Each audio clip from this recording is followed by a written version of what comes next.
long story short, to explain the difference, in my opinion, of marketing and PR, marketing to me is like paid advertising. So if you're watching a news segment or a news show, and if they're talking about your service or what you're doing during the news show, that to me is considered PR or earned media.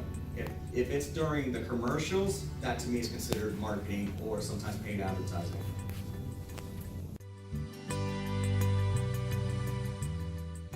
So that goes with like social listening also, so that I can see what people are talking about. So if someone is talking about a food drive, say a school is doing a food drive, they didn't say who it's for, but I'm happy to chime in and say, hey, if you're not sure what to donate to your food drive, here's a list of critical needs of the food bank. And even if that food's not coming to us, maybe they have a school pantry, at least they're getting the information they need to get the right food to the people that need it the most. Yeah. So it's better than using just Facebook analytics and insights and things like that that are free, because it helps me compare and contrast, like we're talking about like investment. Yeah, and investments have a return, and if you don't invest, you don't get that return. And organizations that cannot find a way to invest in PR and in the mechanisms that have the ability to engage people, it's setting yourself up for failure. You've probably all seen the Dan Pallotta video or whatever that basically says you can't expect to grow and you can't expect people to know what you're doing if all you can do is put up flyers in the laundromat. That is not going to work.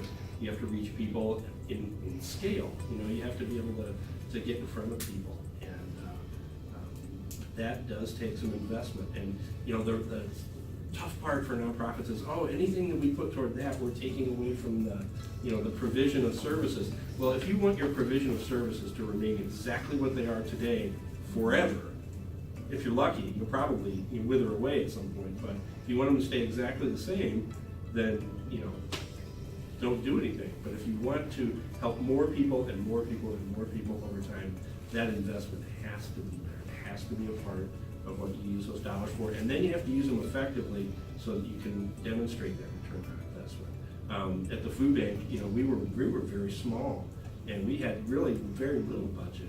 But over time, as we invested a little bit more each year, and then we went back and showed the board, who approves the budget, what we were able to do with that. And, we invested this much, and it turned into this.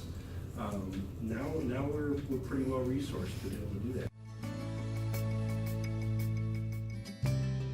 It's really about building what I call building social capital.